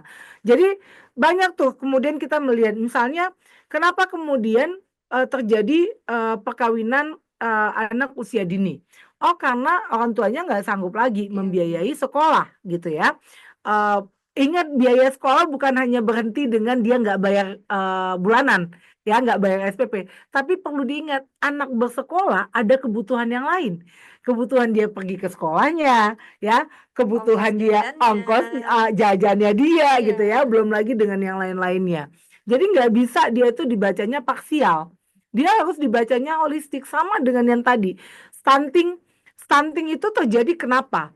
Apakah karena satu, usia reproduksi perempuan yang dia menikah usia dini belum siap, atau kedua ada kondisi misalnya krisis air, pangannya gitu ya, makanannya yang itu dia mie instan aja karena dia nggak sanggup untuk membeli pangan yang bergizi, karena misalnya sumber pangan yang di dekat dia pun itu sudah tidak bisa diakses. Nah, hal-hal itu yang kemudian dilihat untuk membangun strateginya, arahnya akan kemana gitu. Jadi nggak cukup kalau misalnya ke stunting cuman kasih makan yang itu juga olahan. ya, yang di apa makanan instan juga Ya, gitu. Ya cemilan. sama juga gitu ya. Artinya itu tidak memperbaiki ataupun tidak menjawab dari akar persoalan dari stunting itu. Jadi kita perlu, makanya kenapa yang tadi, siklus yang tadi, ya, untuk kita melihat apakah intervensi ini dia menjawab sampai akar masalah atau tidak. Atau intervensinya hanya menjawab di permukaan saja, misalnya. Nah, itu yang kemudian kita perlu melihat apa dengan lebih jeli gitu ya, ataupun dengan jelas apa sih yang menyebabkan ketidakadilan ini. Apakah kemudian karena ke trigger ataupun karena ada karena dari sebuah kebijakan ya, atau kemudian dari proyek-proyek ya, izin-izin yang ada yang itu kemudian punya implikasi terhadap perempuan ya, kemudian kelompok marginal lainnya. Jadi kalau yang tadi dalam kasusnya Kak Tati, maka kita perlu melihatnya dengan lebih holistik gitu ya. Nggak berhenti nih. Ini karena apa di keluarganya nih nggak sanggup, ya udah anaknya yang kemudian disuruh kawin cepet Dinikahin gitu. aja. Tapi harus dilihat lebih dalam kenapa keluarganya kemudian nggak bisa gitu ya menyekolahkan ataupun membiayai anaknya sampai dengan pendidikan yang layak seperti itu. Gitu teman-teman. Bagaimana Kak Tati, apakah ada tanggapan nih terkait penjelasan dari Mbak Dewi tadi? Atau sudah cukup? Ya, cukup, terima kasih Mbak Dewi, sangat jelas. Oke, baik. Jadi di kolom chat juga dari Kak Novi. Oh iya Mbak, saya pernah ikut survei pengalaman hidup perempuan dan cerita-cerita yang saya dapatkan sangat banyak sekali ketidakadilan yang mereka dapatkan. Nah, itu satu upaya kalau yang tadi ya ngomongin Ya, kondisi sekarang, ya kita lagi buat pemetaan metodenya survei nih, heeh. ya kan? Nah, ini udah ditemukan nih misalnya aspek apa ketidakadilan yang mereka alami, ya kan? Dia levelan mana nih ketidakadilannya? Apakah mulai dari akses saja dia udah mengalami ketidakadilan, atau kemudian pada aspek kontrolnya, manfaatnya dan sebagainya. Nah, dari survei ini yang kemudian kan dibangun strateginya, ya, tindakannya itu seperti apa untuk kemudian bisa mengatasi ya, ataupun mengurangi ketidakadilan yang dialami oleh perempuan tersebut. Ini kita belum lagi ngelihat ya pengalaman hidup perempuan yang mana nih, ya kan? Apakah perempuan yang dia kepala ketua PKK sama nggak ya dengan dia itu yang nggak punya apa-apa, ataupun perempuan yang dia buruh cuci, buruh tani ya, atau pekerja rumah tangga gitu. Apakah sama atau tidak gitu. Gitu. Makasih Mbak Novi. Teman-teman mungkin ada pertanyaan lagi, satu pertanyaan lagi, lalu nanti kita lanjut sesi. Foto dulu. Oh iya, sebelumnya mohon izin teman-teman semua boleh dibantu nyalakan kameranya sebagai sesi dokumentasi kami ya teman-teman. Mohon dibantu nyalakan kameranya terlebih dahulu teman-teman sebelum kita lanjut sesi diskusi. Boleh Kak Artati, Kak Sarah, Kak Novi, Kak Tarmizi. Halo Kak Artati. Sudah di sini lagi Kak Tati. Padahal ketemu dengan dia di Sultan. Oh kemarin jadi ketemu. Mantap. Eh, Ini kalau mau di spill panjang ini. Ayo teman-teman mungkin boleh dibantu nyalakan kameranya.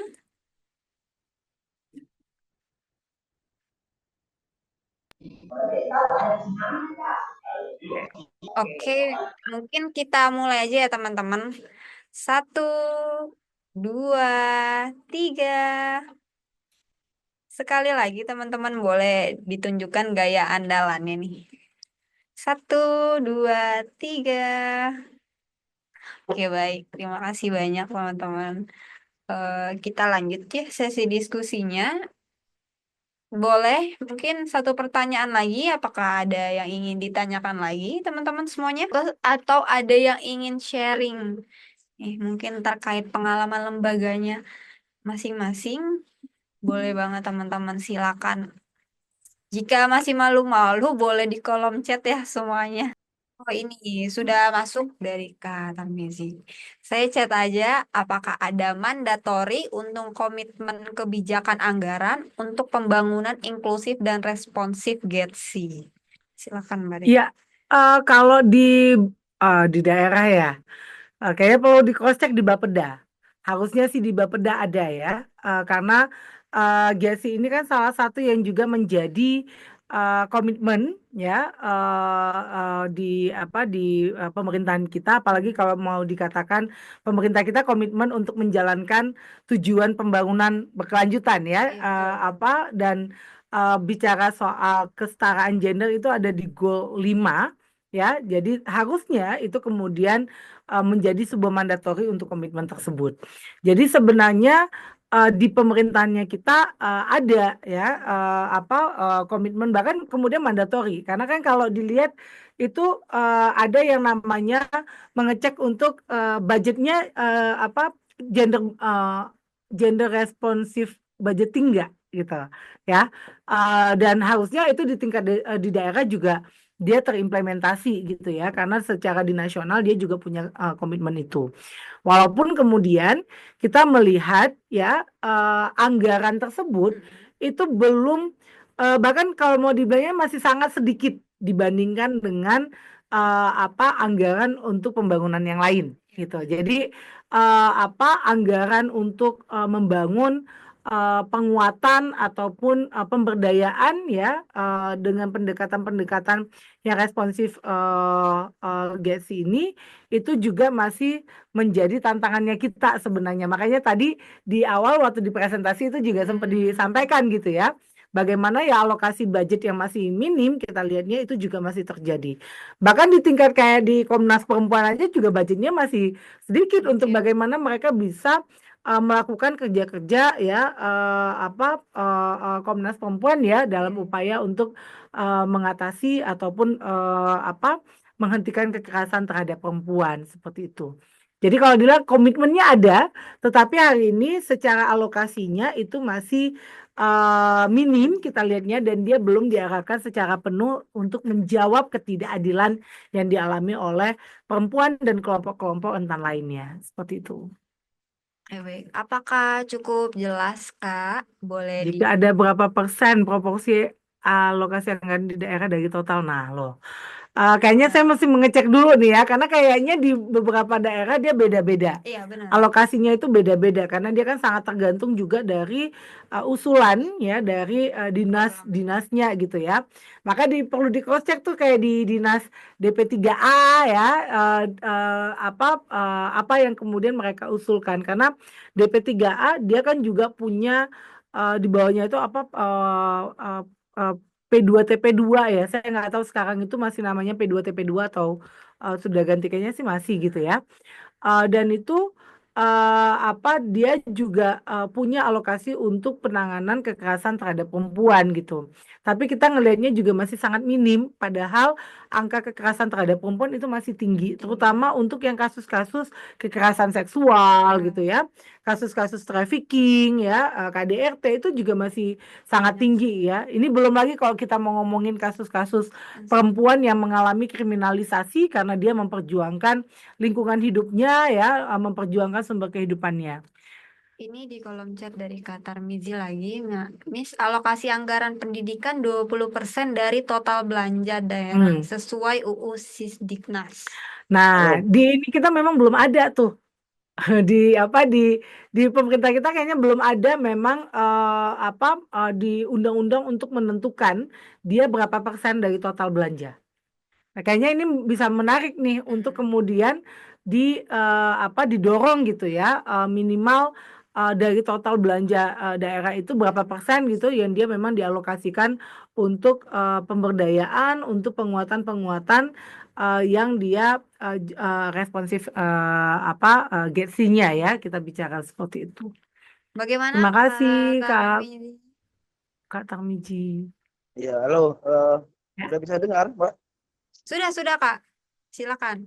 Iya, makasih Mbak penjelasannya. Jadi, ya kalau memang kalau terkait dengan pembangunan gender itu kan di tingkat daerah itu kan yang ditindaklanjuti dalam peraturan peraturan gubernur ya atau peraturan bupati, bahkan ada juga beberapa daerah yang sudah perda.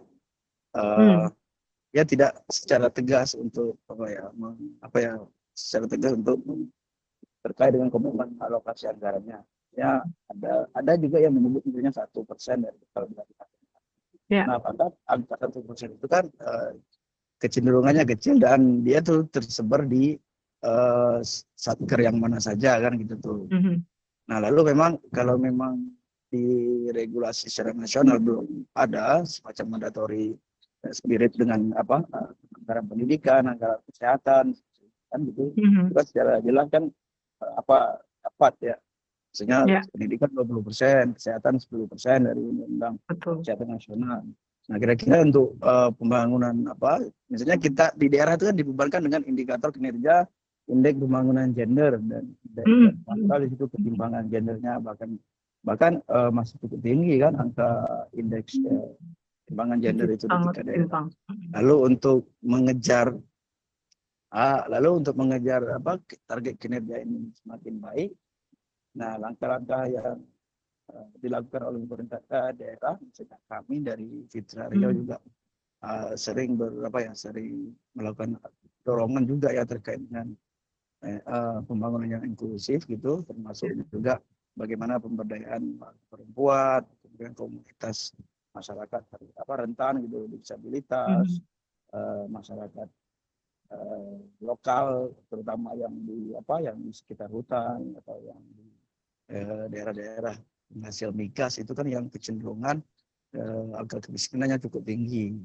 Nah, artinya kan ada ketimpangan di situ, dia di satu sisi dia sebagai penghasil sumber daya alam, di satu sisi dia juga berkontribusi dalam kemiskinan. Nah, belum lagi tadi termasuk dengan anggaran kekerasan perempuan, termasuk dengan kejadian kekerasan perempuan, kemudian anak gitu, bahkan KDRT itu kan setiap tahun meningkat tuh kalau kita lihat data-datanya.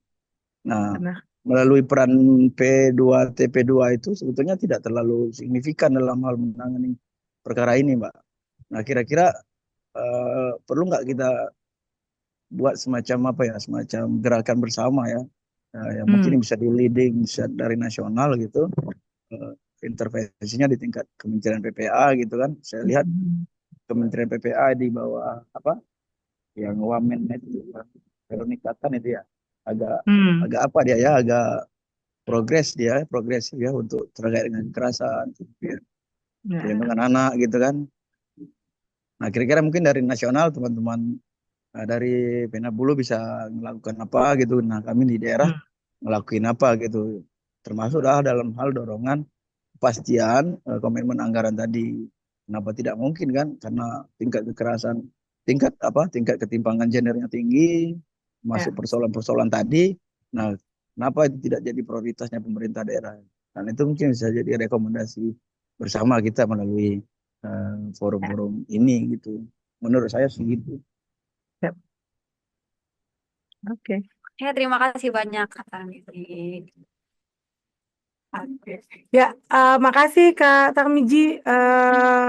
Tadi juga ada sekalian rekomendasinya, menarik ya. Mungkin nanti setelah ini karena ini pemerintahan yang baru, mungkin juga nanti bisa dengan kawan-kawan gerakan perempuan yang lain ketemu dengan kementerian, dengan Menteri PPA-nya juga salah satunya mungkin kita bisa menyampaikan soal anggaran berbasis gender tadi ya.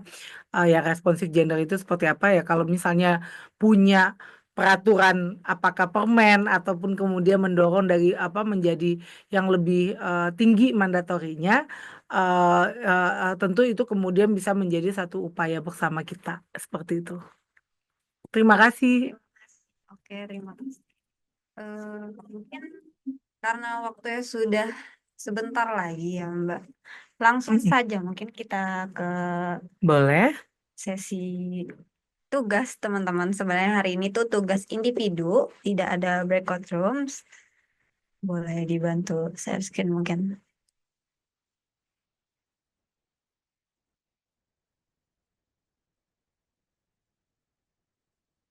Ya, terakhir. Oke, di sini ada tugas. Buatlah contoh tujuan dan area kunci Getsi yang memuat aspek target dan mainstreaming. Teman-teman boleh buat di PPT, PowerPoint, atau bisa di kertas lembar juga nggak apa-apa teman-teman yang nantinya akan dipresentasikan oleh teman-teman.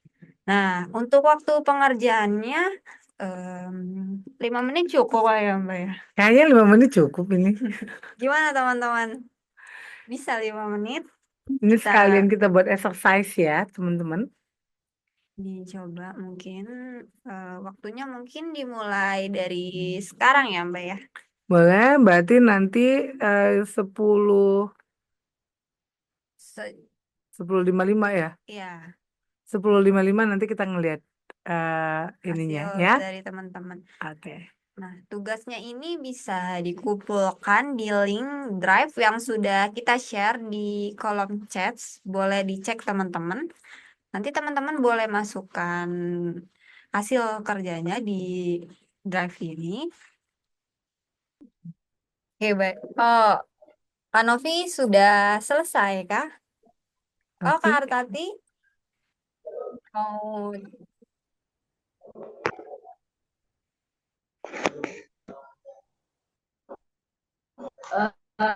Iya, saya coba apa ya, membuat coretan, tapi bukan dalam bentuk PPT sih. Coba membangun pemahaman saya tentang tujuan dan area sendiri.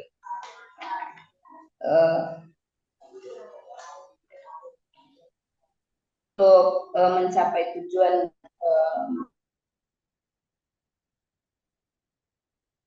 mainstreaming,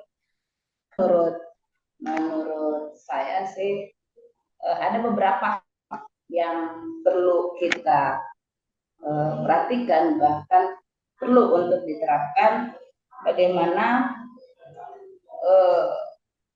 memberikan kesetaraan akses dan partisipasi. Yang pertama, melalui peningkatan akses dan partisipasi perempuan, disabilitas, dan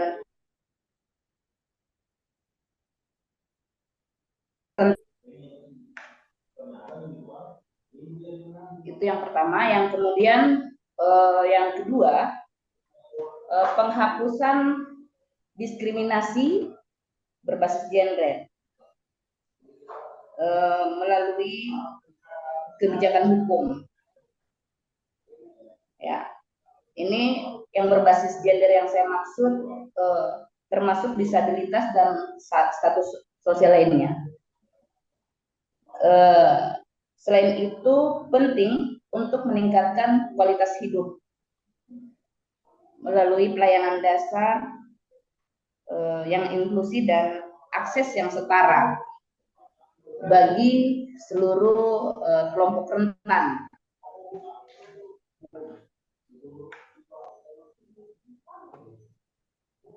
Itu kemudian untuk bagaimana area kunci Getsi. Area kunci Getsi yang memuat aspek target dan mainstreaming itu ya penting adanya pendidikan dan pelatihan untuk untuk meningkatkan partisipasi sehingga kelompok rentan itu ya bisa mengukir prestasi, bisa mencapai bisa mendapatkan prestasinya gitu. Ada ruang pendidikan dan pelatihan bagi mereka.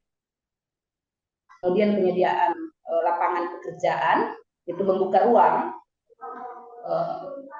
membuka lapangan pekerjaan sehingga mereka bisa meningkatkan pendapatan, mandiri secara ekonomi. Ini kan harus melihat lagi akar permasalahannya di mana. Ya. Oke. Juga penting adanya memastikan layanan kesehatan dan layanan sosial terhadap kelompok rentan ini. Untuk kemudian mengintegrasikan pendekatan yang sensitif gender dan inklusi. Ini kan selama ini berbicara tentang gender ini tidak tuntas sampai bahwa bicara soal gender ada kelompok rentan, bukan hanya bicara soal perempuan. Tadi saya tegaskan di situ, ya saya berbicara saya mengatakan apa yang selama ini saya dapatkan, bukan hanya di tataran masyarakat, bahkan di tataran pemerintah pun ini bicara soal gender ini belum tuntas gitu. Apa yang dibutuhkan kelompok rentan, misalnya disabilitas, ini berbeda dengan masyarakat lainnya, kan gitu. Di dalam disabilitas pun ini akan berbeda kebutuhan juga. Misalnya, mohon maaf, ada yang misalnya bermasalah dengan persoalan fisik, ada yang mental, gitu. Tetapi melihatnya itu tidak hanya melihat sekedar yang nampak, melihat apakah ini bawaan atau ada situasi yang menyebabkan itu, kan gitu. Sehingga tidak ada lagi muncul persoalan berikutnya. Kalau kemudian dalam ruang-ruang pengambilan keputusan ini penting untuk menjadi prioritas, karena intervensi bicara soal kebijakan pasti bicara soal budgeting, yang mana ketika mereka tidak dilibatkan dalam penerapan anggaran, apa yang menjadi kebutuhan mereka tidak akan tercover. Saya kira itu yang bisa saya pahami, Mbak Dewi. Terima kasih. Terima kasih Kak Tati. Silakan Mbak Dewi. Ya, makasih Kak Tati untuk berbaginya ya. Jadi memang saya ngambil contoh yang terakhir. Misalnya tujuannya itu adalah bagaimana pelayanan publik ya itu dia bisa inklusi ya, setara gitu ya, yang tadi disampaikan dengan Kak Tati. Poinnya adalah pada pelayanan publik. Nah, di area kuncinya itu yang satu dalam konteks targetnya tadi disampaikan bagaimana kemudian ada penguatan, ada pendidikan, ada pelatihan kepada spesifik gendernya yang kemudian kan perlu diidentifikasi siapa, apakah kemudian satu penyandang disabilitas misalnya seperti itu. Jadi siapa sih target spesifik untuk kemudian mendapatkan pendidikan dan pelatihannya. Nah, yang kedua, apakah lapangan kerja itu menjadi yang spesifik gendernya atau dia kemudian akan masuk ke mainstreaming. Bagaimana kemudian memastikan ataupun kita ngelihatnya area kuncinya lapangan kerjanya itu dia bisa diakses gitu ya. Bisa diakses dan memberikan manfaat pada kelompok rentannya ya. Misalnya bagaimana lapangan kerja yang bisa diakses dengan penyandang disabilitas, bagi perempuan miskin dan sebagainya. Nah, jadi akan dibaca tuh yang tadi disampaikan dengan Kak Tati, setidaknya twin track-nya itu udah ditemukan. Tinggal memang perlu diperkuat nanti yang untuk mainstream-nya. Karena dalam konteksnya mainstream itu kan dia mengubahnya pada sebuah sistem. Bagaimana kemudian kebutuhan dari spesifik gender ini ya itu kemudian dia bisa dimainstreamkan ya ke dalam sebuah sistem yang dibangun, baik itu sistem sosial maupun sistem negara. Jadi kalau misalnya dari pelatihan tadi tuh apa sih yang didapat gitu ya, dari pelatihan dia mulai bisa bersuara dan sebagainya. Nah, bagaimana kemudian sistem itu bisa mengakomodir kebutuhan tadi. Nah, pelatihan itu kan mendorong untuk mereka punya kesadaran dan kemudian kapasitas untuk kemudian juga bisa mengintervensi ataupun menyampaikan kebutuhannya pada sistem di sosial maupun sistem negara. Ya tadi itu contohnya yang menurut saya teman-teman udah mulai ketemu. Nah, di area kuncinya itu dilihat dalam konteksnya indikator gendernya kan. Artinya misalnya kayak tadi, misalnya kita bisa bilang bahwa lapangan kerja itu dapat diakses ya pada penyandang disabilitas maupun dengan kelompok yang lainnya. Misalnya itu kan artinya bacaannya di indikator GERSI-nya yang mulai ditemukan seperti itu. Dengan data terpilihnya termasuk dengan substansinya apa. Ya, kalau misalnya dia mau mengubah sebuah sistem hukum ya. Bagaimana kemudian situasi penyandang disabilitas itu kemudian diakomodir ya di dalam kebijakan, maka kan kemudian perlu juga satu indikator bagaimana kebijakan tersebut dia bisa menjawab pada kebutuhan si penyandang disabilitas misalnya seperti itu. Nah, jadi yang tadi kalau kita bicara soal area kunci ya, itu dalam konteks yang targetnya, maka konteksnya kayak misalnya pelatihan-pelatihan dan sebagainya gitu ya, penguatan terhadap mereka, ruang. Nah, ketika berbicara ruang publiknya, mau itu kolaborasi, mau itu kemudian pada advokasi, pada kampanyenya ya, nah itu dia pada masuk pada konteksnya mainstream. Jadi mulai tahu ya membedakannya gitu. Jadi kalau kita bicara soal target spesifiknya itu dia masuk ke dalam ya target spesifik ya. Kalau kemudian dia udah masuk pada ranah kampanye atau advokasi ya atau kolaborasi dan sebagainya di publiknya itu kemudian kita meletaknya dalam konteks mainstream. Begitu. Mulai terbaca perbedaannya ya. Mbak Novi, Kak Tati? Atau masih bingung, Mbak Novi? Iya Mbak, mungkin aku mau tanya aja. Jadi tadi sebenarnya aku cari dulu tuh definisi dari definisi dari apa namanya aspek target, terus tujuan dan area kunci GETSI, terus mainstreaming gitu kan ya. Sebenarnya kalau aspek target mungkin aku bisa melogikakan gitu kan ya. Oke, aku punya ini. Tapi tadi kayak mainstreamingnya itu apa ya gitu yang harus dilakuin. Oh, oke. Dan Iya, iya, iya. jadi cari dulu gitu artinya apa maksudnya apa yang dimaksud dengan mainstreaming gitu kan. Berarti Oh, benar nggak nih Kak? Berarti dia mengintegrasikan prinsip-prinsip GETSI ke dalam semua aspek kebijakan, program, dan praktik organisasi. Itu tadi yang ya, aku cari sih. Jadi kayak jadinya explore dulu gitu, baru oke. itu sih. Makasih Ya, Kak. makasih Mbak Novi. Sebenarnya tadi di slide soal yang twin track itu ada ya untuk menjelaskan sebenarnya yang konteksnya yang target spesifik dengan yang mainstream. Karena bicara mainstream kan bagaimana kemudian memastikan kebutuhan dari spesifik itu dia terakomodir, dia harus utamakan di situ, seperti itu. Nggak apa-apa, ini kan proses exercise kita ya, kawan-kawan gitu ya. Tapi mudah-mudahan nanti bisa di sesi keempat dan kelima ya itu banyak sebenarnya akan meletakkan juga pada mainstream ya. Karena kita mau ngeliat nih bagaimana kemudian GETSI ini diintegrasikan di kampanye atau kemudian di advokasi gitu ya. Nah, itu yang kemudian nanti akan dilihat. Sebenarnya dua-duanya juga bisa dibaca dengan peningkatan kapasitas yang dilakukan bagaimana mereka kemudian mengintervensi ataupun mengarus utamakan pada agenda-agenda advokasi dan kampanyenya gitu. Nanti kita bisa lebih perdalam ya yang di sesi berikutnya ya untuk bagaimana ini bisa lebih jelas untuk indikatornya. Teman-teman, Gitu. waktu kita sudah lewat, mungkin jawaban dari Kak Novi atas diskusi nanti bisa ditampung dulu, dan mana nantinya pada sesi keempat nanti kita akan bahas lebih lanjut, sekalian mereview kembali gitu, Kak Novi. Gak Oke, apa-apa ya, Kak Novi ya? nggak apa, aman-aman. Ya, Kalau begitu kita cukupkan ya. Mungkin sebelum aku tutup, ada closing statement dari Mbak Delis. apa ya closing? Ini kayaknya udah 3 kali closing statement gitu ya.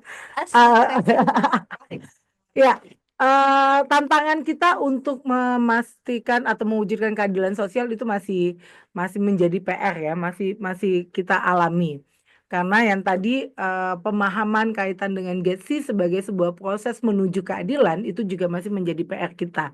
Tidak hanya di organisasi, tetapi juga pada sistem pengambilan keputusan kita. Pada pengambil kebijakannya kita pun hari ini juga masih banyak yang belum memahami dengan baik bagaimana kemudian memastikan integrasi GESI dalam mewujudkan keadilan sosial seperti itu. Jadi ini adalah satu proses kita untuk mulai melihat baik itu di organisasi maupun kemudian pada kerja-kerja advokasi kita, ya, apakah kemudian kita sudah memulai untuk mengintegrasi GESI-nya sebagai upaya mewujudkan keadilan sosial. Gitu. Oke, baik. Terima kasih banyak Mbak Dewi atas Sama-sama. penerangan dan closing statement-nya pada hari ini. Aku juga mau ngucapin terima kasih banyak kepada teman-teman atas keaktifannya dan sharingnya. Eh, aku mau menginfokan sesi keempat akan ada di tanggal 17 Desember, hari Selasa, tepatnya pukulnya masih sama, yaitu pada pukul 9 WIB atau 10 WITA. Dan dengan topik advokasi GETSI dalam lingkungan OMS. Nah, teman-teman dapat mengakses video hasil rekaman atau materi di web kami yaitu lingkarmadani.id atau YouTube kami Lingkar Madani. Kalau begitu, terima kasih banyak semuanya. Selamat menjalankan aktivitas. Sampai bertemu kembali di sesi keempat. Makasih. Terima kasih, Mbak Dewi. Sama-sama, makasih juga Fahira, makasih Mbak Mia. Kak Novi. Makasih juga tim yang di belakang. Sampai jumpa kawanku. Thank you.